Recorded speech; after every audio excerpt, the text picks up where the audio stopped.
Fernando Altmaier Júnior possui graduação em Filosofia, mestrado em Teologia e Ciências da Religião e doutorado em Ciências Sociais. Atualmente é professor doutor da Pontifícia Universidade Católica de São Paulo. Passar agora ao Fernando. O Fernando também tem 40 minutos. É uma pena, né? 40 minutos, só 40 minutos para o Leonardo, só 40 minutos para o Fernando. Mas infelizmente a gente tem que seguir os nossos tempos. Cronos nos devora. Vamos transformar em Kairos. E o Fernando então vai falar 40 minutos e a gente vai depois fazer um momento do diálogo. Então, boa tarde a todos e a todas. Agradeço o convite aqui do Adriano, do Dom Leonardo, dos maristas. O encontro se chama Utopia, são sonhos. Sociedade que queremos são projetos. E diálogos são metodologia, pedagogia, estilo. Eu sou amigo pessoal do seu primo, Dom Paulo Evaristo, que tem como emblema episcopal de esperança em esperança, ex espe in espere. Isso sempre me entusiasmou, porque Paulo fala de caridade em caridade. E eu perguntava sempre a Dom Paulo, é para animar o povo. Então tá bom, para animar o povo é uma coisa boa. Então espero que vocês que estejam aqui se animem, porque a Gaudium et Spes hoje é nossa. Não é mais um documento, não é mais um papel, é um projeto. E como o Papa acabou de dizer que a igreja não precisa de babysitter, eu achei isso genial essa semana, ou seja, basta de tratar os leigos como infantis. Então chegou a hora de que todo laicato assuma o papel da transformação, para não esperar que o Francisco faça, porque isso seria ainda mais patético, que a gente esperasse uma mudança de cima. Ele fará o que for preciso, como o Papa Francisco, já é um projeto. Mas se aqui não acontecer nada da parte dos maristas, aí é um fracasso total. Então não adianta nada. Então eu estou confiando que vocês sejam os multiplicadores da mudança, como dizia o Gandhi, seja a mudança que você quer ver no mundo, né? Seja você aquilo que você acredita. Faça acontecer aquilo que Deus te pediu como vocação. Eu queria fazer uns pequenos comentários ao texto para depois falar do futuro, porque é isso que me pediram. O texto começa com um pequeno proêmio que tem este destaque, já falado aqui 2 vezes, sobretudo os pobres. Então a unidade íntima da igreja passa pela encarnação junto dos últimos. Não é simplesmente Terêncio, homo sum nihil humani alienem mutuo. Tudo que é humano me toca. Isso é latim. Isso é simplesmente que a gente é um ser comum, da mesma espécie. Não é isso. Como o Dom Leonardo falou, é algo maior, silhuetas de Deus. Os hebreus têm essa bela expressão. Nós somos Adamá, feitos do pó, do mesmo pó, pessoa, mas nós somos silhuetas divinas. Eu não gosto da palavra imagem, eu prefiro silhueta, desenhados ao estilo de Deus. E é por isso que os pobres são a silhueta marcada por Deus, para que a gente veja o Cristo neles. Quem vê um pobre vê o próprio Jesus. Então aqui há um desafio que o Papa Francisco, vindo da periferia, ele diz que veio do fim do mundo, né? O meu cardeal agora disse que ele veio da Patagônia. Eu falei, nossa, não sabia que Buenos Aires era na Patagônia, mas tudo bem. É o fim do mundo, da periferia para Roma, para trazer a atenção de que Roma, a igreja, olhe o mundo dos pequenos, olhe o mundo dos sofridos, sinta o que os pobres sofrem. Esse é o proêmio, só que ele é mais exigente que isso. Ele diz, a partir de que as alegrias e as esperanças sejam nossas, toda a humanidade vai ser incluída sem fronteiras no nosso horizonte de amor. Uma igreja sem fronteiras. É mais do que o Rahner. Rahner fala em cristianismo anônimo. O Vaticano II fala em igreja sem fronteiras. Todos os que amam pertencem à igreja de Cristo, mesmo se ainda não pertencem pelo batismo. mas já participam da ação do amor. Porque, como diz o texto, é lindo, diante dos olhos vemos o mundo como o teatro da história humana. É maravilhoso. Precisaríamos contar isso para os meninos que estavam dançando aqui embaixo, na escola agora há pouco, né? O teatro do mundo não é a escola Maristão. O teatro do mundo é Brasília, o teatro do mundo são as cidades satélites, o teatro do mundo é o universo. O desejo de fazer algo, para não fazer o que fez um menino tchetcheno, de explodir porque não se sente membro da sociedade americana, por ódio, né? Ou aquele outro morto no meu bairro, por um outro que deu um tiro nele só para roubar um celular. É ódio de classe, é ódio do mundo, é ódio de si que não é amado. Quem não é amado não ama. Então, o teatro do mundo, para o mundo ser liberto. Por isso, o destino humano é servir e salvar cada pessoa, mas também toda a sociedade. É um belo começo, né? É um texto maravilhoso, número de 1 a 3. Não tenho tempo de estudar todos os números, são 93, precisava uns 3 meses aí de curso de pós-graduação. Mas o segundo parágrafo é a condição humana, os valores, a velocidade da história, a juventude com novos paradigmas, a sociedade que mudou. Me perguntava ontem um teórico norte-americano que esteve na PUC de Colorado, falando: o que mudou na igreja do Brasil? Falei: mudou o Brasil. Isso que mudou. O Brasil agora é urbano, não é mais camponês. O Brasil hoje é citadino, mudou a maneira de pensar o universo. As comunidades hoje não são só comunidades de comunidades, são comunidades urbanas.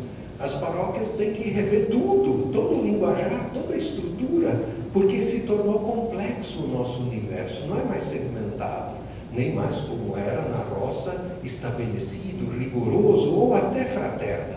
Agora o desafio é fazer comunidade urbana, esse que é o pepino. Aí é difícil fazer comunidade nas cidades, porque as pessoas estão segregadas. E o homem se sente forte e ao mesmo tempo fraco. Tem um anseio de liberdade, mas tudo leva à escravidão. Ele acredita na sua autossuficiência, mas percebe que não está conseguindo nada além de mercadorias. Esse texto, Gaudium et Spes 10, foi escrito particularmente por um jovem rapaz chamado Joseph Ratzinger. Né?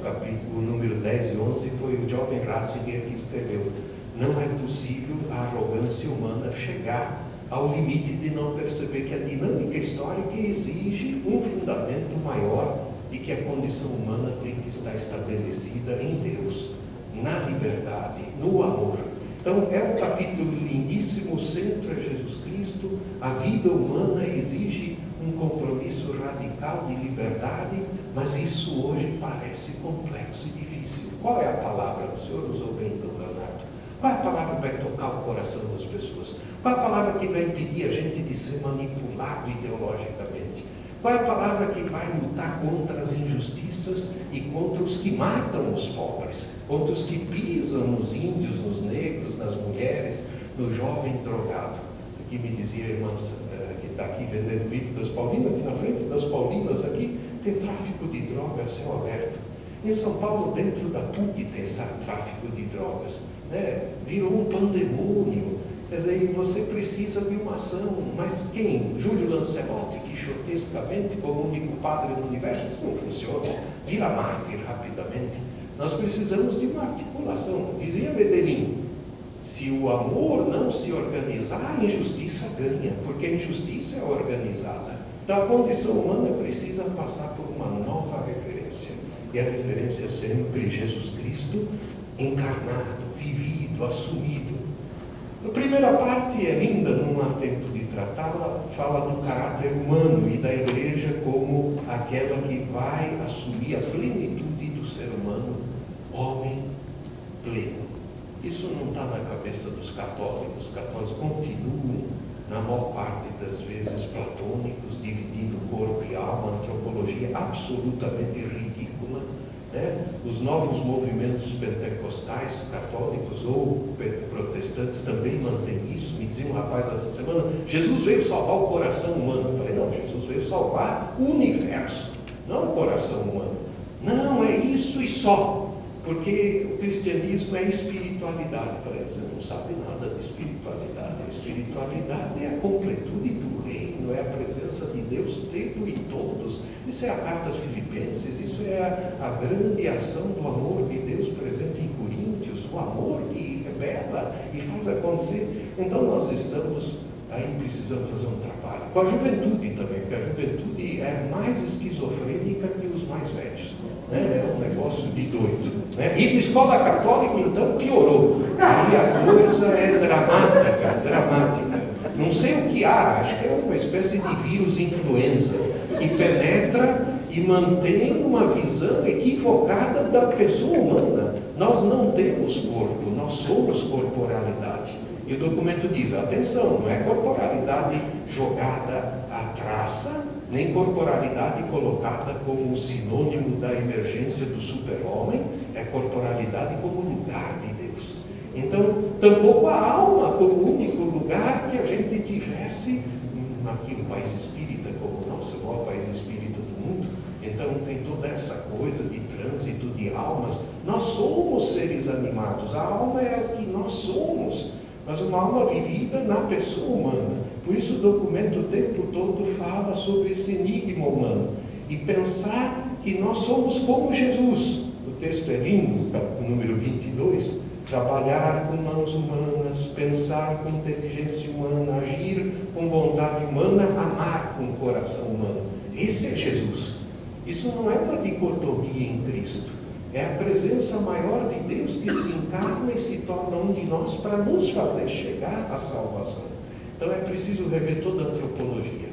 Aí teremos que estudar Padre Libânio dia, noite e madrugada, né? Para poder ver se a gente acorda de uma coisa que foi mal feita e que infelizmente fez um desvio muito grave na maneira do que o cristianismo se apresenta. E vocês vão ver já com consequências na sexualidade, na vida matrimonial, na vida conjugal, na vida sacerdotal e até numa certa patologia. O segundo capítulo é sobre a comunidade humana, respeito ao ser humano, as virtudes éticas, educar para a responsabilidade, a solidariedade internacional. Tem toda uma lista belíssima aí no número 27, que é lindo, eu me permito ler rapidinho. Tudo que se opõe à vida, homicídios, genocídios, aborto, eutanásia, suicídio, mas também tudo que viola a integridade da pessoa humana, mutilações, tormentos corporais, tormentos mentais. São Paulo é uma cidade que está à beira do burnout. Burnout é uma crise psíquica em que as pessoas ficam tudo pancada, né? Eu vejo meus alunos falam sozinho dentro da PUC. Eu penso que tem um aparelhinho, não é doido mesmo, está tudo enlouquecido. Um monte de alunos em crise psíquica. Já vi Padre Freire, até um disco eu vi falando sozinho já recentemente. Tem mais de um, meu Deus do céu. Então, a pessoa já não vive o equilíbrio psíquico, perdeu a fonte, perdeu a centralidade do amor. As condições de vida infra-humana, prisões arbitrárias, deportação, escravidão, prostituição, comércio de mulheres e jovens, condições degradantes de trabalho, operários tratados como instrumento de lucro, pessoas que não são livres e responsáveis. Não é de 1965, é de 2020. Está adiantado, tem coisas aqui que são dramáticas. E aí a comunidade humana tem que fazer o ser humano estar no centro. O capítulo 3 é todo sobre a ação humana. A gente usaria a palavra grega praxis, né? A ação feita com sentido. Para onde vai o mundo? Né? Autonomia. É a primeira vez que se cita o caso Galileu pedindo perdão. Tem lá uma pequena nota de rodapé. Né? O mistério pascal. Para onde vai o universo? O sentido da ação humana. Não há contradição entre o que a humanidade faz e o que Deus faz. Somos cooperadores de Deus. Lembram lá de Dom Helder? Co-criadores com Deus. Esse era Dom Helder. Era lindo isso. Né? A gente não cria, nós somos criatura, mas criaturas criadoras. Isso é maravilhoso, dizer isso, sentir isso, assumir isso, sem arrogância.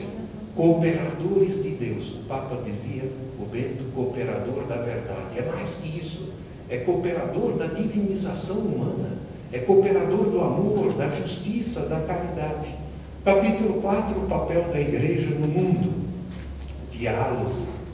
Ajudar os indivíduos concretos. Favorecer a ação política. Ouvir o mundo. Não só falar ao mundo. Cristo, alfa e ômega. E aí começam a segunda parte, as urgências. Eu sou casado, pai de 2 filhos. Esse capítulo, relendo, me entusiasma, né? É uma visão do amor conjugal muito linda. Você amar de paixão sua esposa na libido, na sexualidade, na comunhão. Amar cada filho compreendendo como uma graça de Deus. Não procriação, não simplesmente filhotes. Não cria, mas família, comunidade. É uma nova visão do amor, né? O esquema 13 tinha uma tensão entre a velha visão naturalista e moralista, que permanecia ainda de que a gente era simplesmente uma ideia de animal com as pulsões negativas, e já havia perspectiva de alguns psicanalistas e de alguns contribuidores que viam também que há um sentido cultural, emancipador do homem. O homem que ama sua esposa, no ato sexual, ele realiza o amor de Deus. Então, eu acho isso muito maravilhoso, né? É uma visão que os jovens não têm. Todos os jovens pensam que a igreja é maldita, que ela vai sempre dizer não, que ela é contra tudo, ela só vai pôr interditos. Não, a igreja diz ame, faça o que quiser, como Agostinho, mas ame, coloque o amor profundo naquela pessoa que você escolheu, e aí ela vai ser a plenitude disso. Novos estilos de vida, ver a paz como obra da justiça e fruto do amor, e preparar-se para a paz. Pena que não puseram uma nota de rodapé aqui falando do Gandhi, teria sido maravilhoso. Satyagraha, educados para enfrentar a violência como não violentos, porque nós não estamos preparados. E é isso que falta no Brasil. A reação, inclusive, de muita gente é violenta à violência. E aí nós perdemos a batalha, porque nós não estamos com a verdade. A gente acaba cumprindo a mentira. Enfim, aí os últimos números, 91 a 93, que é a conclusão, falando de que a igreja quer ser sinal da verdade e do diálogo no mundo, estimular a esperança. Isso é para correr com o documento. É lindo. Mas agora eu queria brevemente falar do futuro. Vocês sabem, Dom Leonardo também acho que deve ter visto isso, eu me impressionei com a carta, com a homilia que o Papa fez naquele mesmo dia. Não em todas as versões está presente. Aqui nessa das Paulinas está, nesta aqui do Compêndio dos Paulinos está. Não sei se está na edição do Compêndio dos Franciscanos, da Vozes. É a homilia do dia 7 de dezembro, quando foi feita a conclusão. E o Papa, ele percebendo que tinha os grupos reacionários lá, vocês lembram que havia o Ottaviani, que havia já a turma do Lefebvre querendo bombardear, né, chetos internacionais, querendo dizer tudo isso aqui é uma besteira. Nós vamos manter o anterior, e nem o anterior bem visto, porque se fosse para manter Trento do jeito que Trento pensou, seria uma maravilha. Era uma espécie de enjaulamento da própria igreja. Agora acabaram de dizer que nem vão acompanhar mais o concílio essa semana. Então o Papa diz, não, este concílio é um concílio que quer manter os seus grandes sonhos dentro da tradição. É ruptura, continuidade, é a mesma tensão. Só que ele diz, porque este foi um tempo em que o esquecimento de Deus é habitual. É um tempo em que o ato fundamental da pessoa livre é achar que tem liberdade total. O concílio foi num tempo em que o laicismo aparece dentro do pensamento moderno. É um tempo em que a razão humana quer expressar tudo que é absurdo e às vezes tira toda a esperança. Então o Papa vai mostrando o tempo que foi escrito o concílio. Ele era um grande humanista. O Montini, ele conhecia Guimarães, ele enfrentou toda a escola francesa, ele conhecia toda esta questão da angústia, Jean-Paul Sartre. E ele diz, nesse tempo nós viemos dizer uma outra palavra, uma palavra nova. Então eu brinquei aqui, se me permitem, no avião, porque a gente sempre faz essas coisas no avião. O texto que eu escrevi não é nada disso que eu estou falando. Olha que coisa de louco, né? Depois vocês vão ler lá, o texto sai no livro bonito, mas não é nada disso. No avião eu estava entusiasmadíssimo, tinha uma criança do meu lado chorando e foi me entusiasmando cada vez mais. Em Boston, o tempo é de jovens tchetchenos que odeiam a Rússia matarem jovens crianças americanas. Que coisa paradoxal. O que fez 2 jovens tchetchenos explodirem uma panela de pressão aos pés de um menino de 8 anos? Quem vai explicar uma coisa tão doida? O jornal logo vai aplicar muçulmanos. Só que isto não é a verdade. Há um terrorismo de 500 anos na Tchetchênia e na Ossétia do Norte. Isto é muito mais sério. Não é a questão do Islã, é a questão de algo mal digerido, mal compreendido. O menino dizia, eu nunca tive um amigo norte-americano nos 10 anos que estou aqui. Como alguém pode ser jovem e não ter um amigo? Isto é uma coisa horrorosa, é quase a prisão. Nesse mesmo momento, há 95 dias da Jornada Mundial da Juventude. É muito legal. Há um sinal de esperança. Há uma luz. 600 mil jovens esperados, talvez até 2 milhões, na massa que vai depois da última hora, já 200 mil inscritos, estão querendo dizer, nós acreditamos num mundo diferente. Não é preciso matar nem morrer, é possível unir. Ao mesmo tempo, na Índia, uma menina ontem foi estuprada e barbarizada com 5 anos de idade. É já o 80º caso desta paranoia num país em que nem compreendemos as razões morais disso.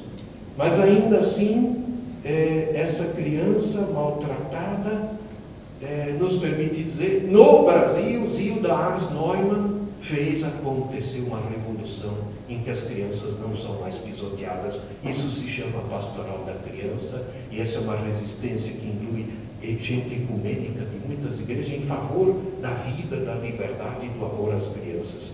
Ao mesmo tempo, nós vemos mulheres pisoteadas e às vezes até renegadas dentro da própria igreja. Mas nós temos hoje a primeira presidente mulher deste país, né, fazendo uma revolução cultural na identidade do pensamento brasileiro, que é tão machista, tão autoritário. Nós temos na Coreia um homem, um rapaz, neto de um imperador lá, divinamente dizendo que vai jogar uma bomba atômica na península e enfrentar o império, criando, quem sabe, uma paranoia. Ao mesmo tempo, nós temos japoneses celebrando a paz em Hiroshima depois de tudo que sofreram, né? Católicos, cristãos, budistas. Vocês podem ver a cada ano aquele minuto de silêncio, ele é muito forte. Então mostra que ainda existe uma fé. Anteontem, índios invadiram o plenário aqui no Brasil para dizer que eles precisam anunciar a boa notícia da vida. Os índios disseram, nós não invadimos nada, nós viemos aqui para vocês não invadirem. E ao mesmo tempo um deputado rasga o evangelho, ele que deveria ser o pastor promotor do evangelho, numa discriminação ridícula, anti-evangélica das pessoas homossexuais. Ao menos, se fosse só isso, é mais grave que isso. Mas só isso já seria muito grave. Então, enquanto um índio fala do evangelho, às vezes sem usar as palavras do Cristo, alguém que fala em nome do Cristo destrói o evangelho, né? Então veja que paradoxo. Um novo Papa, Bergoglio, vem da periferia.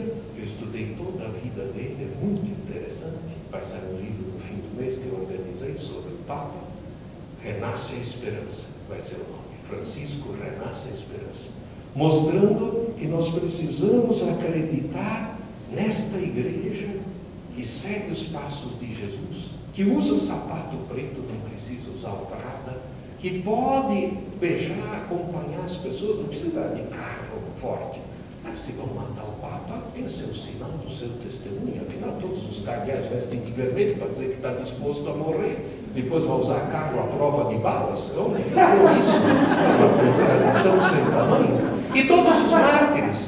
E ele mesmo sofreu a morte daquele menino Mejia, que teve os olhos arrancados em Buenos Aires. Não foi o único, mas isso marcou profundamente. Um padre que foi assassinado e teve, antes de assassinar, os olhos retirados das córneas, para como que matar. Eu mesmo estive com o Inácio Ellacuría um ano antes dele ter o seu cérebro arrancado da cabeça, né? O reitor da Universidade de São Simeão Cañas, em El Salvador, que queriam matar a inteligência dele, não o corpo dele, né? O mistério do mal não quer mais matar os cristãos, quer matar o amor e a inteligência dos cristãos ao lado dos pequenos. Então, eu acho que nós estamos diante de uma novidade. Enquanto Albert Sabin, para mim devia ser canonizado. São Albert Sabin, ele que inventou a vacina contra a poliomielite, para mim é santo. Ele fez aumentar a idade média do planeta. Então a igreja devia reconhecer nele, ou Martin Luther King, que não é da nossa igreja, é reconhecido, João 23, o nosso Papa, né? Romero. Então, nós estamos diante de uma novidade. A novidade de que o tempo exige agora uma nova Gaudium et Spes. Mas não textual, aqui tem, está ótima. Vocês leiam, vocês vão amar esse texto. É atualíssimo, é vivo, é entusiasmante. Mas agora precisa praticar a Gaudium et Spes. Em cada lugar, em cada congregação, em cada espaço da nossa cidade. Cada um fazer que a sua vida seja Gaudium, alegria para os pobres, esperança para os pequenos. Cada um faça de sua comunidade Spes, comunidade terapêutica do amor de Deus. Então, eu acho que é isso que nós deveríamos assumir, e é isso que eu acho que o Papa Paulo VI dizia ao final nesta homilia: é preciso conhecer, avizinhar-se, julgar, penetrar, servir a humanidade toda, para que assim a gente atinja o coração humano e consiga fazer a mudança que o mundo espera de nós e dele próprio. Eu pedi ao jovem rei se pudesse pôr, então, um pequeno resumo do que nós falamos. Olha lá que bonito, é um pequeno resumo do professor Catão, meu grande mestre, professor Francisco Catão, e ele me permitiu que eu roubasse com fé e amor, né? Porque ladrão e ladrão santo tem 100 anos de perdão, né? Então ele me permitiu. O que foi a Gaudium et Spes? Sair de uma igreja, universo à parte, quase um gueto, para uma igreja integrada no mundo. Sair de uma igreja apegada à doutrina e à moral que se auto-justificavam para uma igreja sensível aos novos problemas, às novas questões. Sair de uma noção abstrata de pessoa para o respeito ao homem e à mulher concretos, a consciência humana, a liberdade de cada pessoa. Da rejeição do ateísmo para considerar por que as pessoas são ateias, ou no caso brasileiro cresceu muito o agnosticismo. Por que esse fenômeno acontece nos nossos jovens especialmente, né? E uma filosofia da sociedade humana para a consideração concreta da comunidade humana, em que desabroche a pessoa como centro da nossa atenção. De uma visão estática do mundo, até da própria igreja, para acentuar a importância do progresso humano, até otimisticamente, às vezes exagerado, mas de acordo com o desígnio de Deus. De uma igreja alheia ao progresso para uma igreja empenhada na promoção humana. De uma concepção jurídica do contrato do casamento, destinado a uma única objetivação, que é a procriação, para uma concepção antropológica baseada na comunidade conjugal. É o único sacramento que os leigos exercem como ministério da sua essência. Os que se casam são ministros do casamento, é o ministério de toda uma vida, é uma coisa tão importante. A gente devia dizer de vez em quando nas missas e nas celebrações: ministros do casamento, digam aí um testemunho, homens e mulheres, né? Não é o padre. Está tudo errado na celebração, porque o padre está de frente, os que casam estão de costa, está totalmente esquizofrênico, né? Doido, né? Teria que mudar tudo. Mas é o testemunho do amor de dois que permanece a vida toda, é o sacramento da família. É muito forte isso. De uma igreja em si mesmada para uma igreja aberta ao pluralismo cultural, com os desafios que isso traz. Não é nada fácil. Imagine o drama disso para cada um de nós, porque cada um de nós é fruto de uma família. Eu sou filho de espanhol alemão, para mim é difícil entender mentalidade indígena, para mim é difícil entender costumes mais tupiniquins, né? Imaginem cada um de nós. Hoje um homem me trouxe aqui, era um baiano, me falando que tem lugar aqui em Brasília que tem comida baiana de cabo a rabo. Já queria me levar para lá em vez de trazer aqui. Quase eu fui! Quase eu fui! O homem estava tão animado, queria me transformar em baiano. De uma concepção de igreja que aceita as condições atuais da economia, anos 65, vocês lembram? A Guerra Fria, o capitalismo emergente, o comunismo ainda totalitário, stalinista, vivendo já a crise do Brezhnev, para uma igreja empenhada no desenvolvimento equitativo, de uma concepção de igreja capitalista e que abençoava até recentemente o capitalismo, por uma igreja com João Paulo que diz que o trabalho está no centro das preocupações. É o trabalho que é o nervo da história, não é nem o capital nem a coletivização dos meios de produção. E uma igreja comprometida com as classes dominantes, ainda comprometida. Aqui não tinha um jovem dançando lá embaixo que tenha tez negra. Não tinha um negro nessa escola, é o fim da picape. Quer dizer, é uma coisa pavorosa. Quer dizer, cadê os índios? Cadê os mestiços? Cadê os negros? Essa aqui é uma escola católica, tinha que fazer opção também. Tinha que ter um lugar para a negritude. Não é possível. A escola é rica, paga caro, não dá bolsa. Metade das bolsas, não 3 bolsas, 50%. Mas vai falir, então é melhor falir. Se é para existir uma escola segregacionada, uma escola só da elite, não precisamos de escola católica. Nós precisamos da escola católica que seja um testemunho que mude a história, que seja algo alternativo, que apresente uma sociedade não racista, porque é isso que nós queremos. Eu levo meus filhos, às vezes, em casa com doentes de AIDS, eu levo meus filhos na favela para saber que tem gente lá, que não é outro grupo humano, que não é outra classe social, que são irmãos da caminhada, para eles não pensarem com cabeça diferente, que eles saibam que alguém tem deficiência visual e saibam lidar com ele, conversar com ele, amar essa pessoa. Então eu acho isso importante. Isso está longe de acontecer. Uma teologia da guerra justa no empenho pela paz, de um nacionalismo estreito para uma cooperação internacional, da separação entre homens para o diálogo, para uma igreja instrumento da promoção da humanidade fraternal. Quem sabe, inclusive, com Francisco, essa é a hora. Deus nos deu um Papa que está colocando toda a igreja em crise. Tem até alguns meus alunos que eram super racionais, já começou a falar de pobre.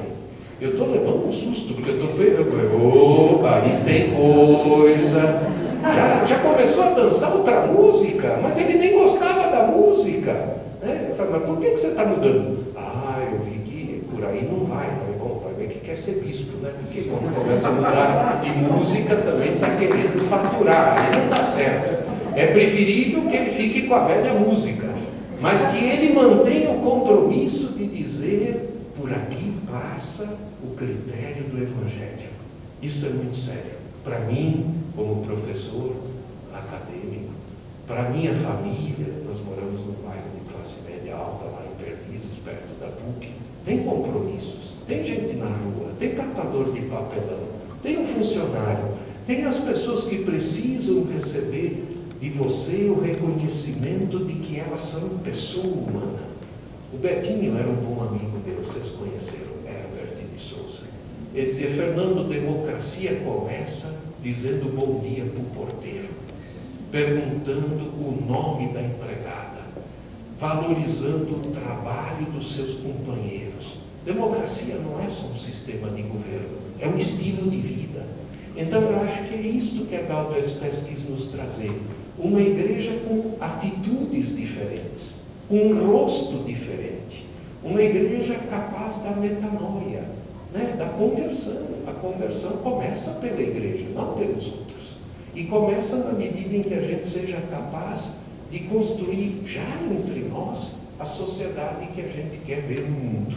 Então, eu iria sugerir isso a vocês, que a gente fizesse esse esforço de ler o documento, de assumir o documento e de fazer acontecer Gaudium et Spes agora, para o nosso país, para os nossos bairros, para as nossas famílias, né? Quem é alegre, quem tem esperança, reverbera a esperança, né? Transmite isso, né? Achei certo Dom Leonardo dizer que o Papa não é um demagogo ou um marqueteiro. É ele lá. Ali está o Jorge, ali está o Francisco, e ali está a necessidade da igreja. Viver com transparência o Evangelho de Jesus Cristo. Não há outra solução. O resto é burocracia, o resto é clericalismo, o resto é equívoco. Eu acho que é isso. Um grande professor meu acabou de lançar um livro esta semana sobre a Gaudium et Spes, né, especialmente. Ele está mais preocupado com a questão moral, porque é a área dele, embora ele seja dominicano, é um expert em teologia moral. É o Frei Carlos Josafá Pinto de Oliveira. Vocês o conhecem, tem 92 anos. Ele lança um livro a cada 4 meses. Eu não sei de onde um homem de 92 anos tem. Eu não consigo lançar um livro em cada 10 anos, e o homem é doido, né? Então ele lança. E ele brincou no livro, lançou, me deu de presente, não é esse aqui, eu esqueci. A Igreja Aposta no Amor Universal. É um livro belíssimo, está aí na banca. Ele diz assim: Fernando, aqui está o meu livro, assuma o seu concílio. Eu achei muito genial. Assuma o seu concílio. É meu concílio, eu sou filho do concílio, né? Aqui temos avô do concílio, porque eu estou vendo aí pelos cabelos, né? Talvez tenha algum neto do concílio aí, lá atrás tem alguns netos. Lá embaixo já tem os jovens que são bisnetos do concílio, né? Mas que cada um assuma: este é o meu concílio, é o concílio da minha vida, é o concílio da minha existência, é o concílio da minha igreja, é o concílio da minha alegria e da minha esperança, para que a igreja seja de fato uma igreja que mude o mundo e que ela esteja, sobretudo, colocando no centro da sua vida os pobres. Enquanto os pobres não estiverem no centro da igreja, a igreja não é a igreja de Cristo. E quando os pobres estão no centro, todos os que vierem ao redor disso, inclusive os ricos, serão salvos. Agora, se eles não colocarem os pobres no centro de sua vida, eles estarão perdidos. Porque fora dos pobres não há salvação. O ditado mudou. Não é extra ecclesia nulla salus, é extra pauperes nulla salus. O pobre, e não é o pobre simplesmente idealizado, é o pobre real, que nós sabemos, tem nome, sobrenome, nós encontramos cada dia. Aqui em Brasília, Pertebi, são esses moleques que estão morrendo de crack na porta das edições paulinas. E a irmã nem dorme mais de noite, a coitada nem dorme. Ela disse para mim: eu não estou aqui há 2 meses e eu não durmo, porque eu penso, cada dia eu volto lá e ele está mais depauperado, porque o crack vai deixando virar um animal, ele vira um lixo, né? Lá em São Paulo nós temos a Cracolândia, dá vontade de chorar.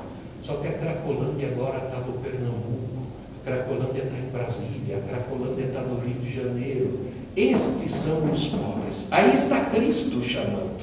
Essa é a Gaudium et Spes gritando. Nós precisamos assumir isto. Agora, o Maristão em primeiro lugar, mas também todos aqui de Brasília juntos. E eu lá em São Paulo, na PUC também, porque a PUC fica muito acomodada na sua cadeira, dizendo que ela é progressista, mas ela já sentou na cadeira faz tempo. Está na hora também de levantar da cadeira. Então eu acho que é isso que precisa, na minha opinião, ser a vida do Gaudium et Spes. O futuro da Gaudium et Spes está na nossa mão. Muito obrigado.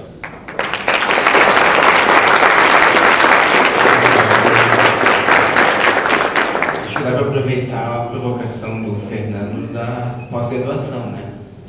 Professores assim, Dom Leonardo e